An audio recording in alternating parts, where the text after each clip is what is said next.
Mutluyum çünkü galip gelemedim. Cana ferahlık veren o gizemli sarmıştan. Arklar açmalıyım bahçesini kalbimin. Mutluyum çünkü galip gelseydim madalyam olacaktı yüreği kangren yapan. Ve bir gururum kendini okşatan.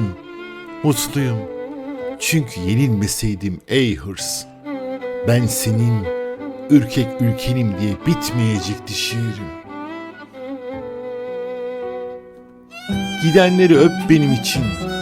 Çünkü benim ceylan bakışlı bir kırlangıçtan bile mahcup ruhum var. Buruk bir ömrü yaşasa da bedenim. Mutluyum çünkü hala kılıçtan utanan bir boynum var.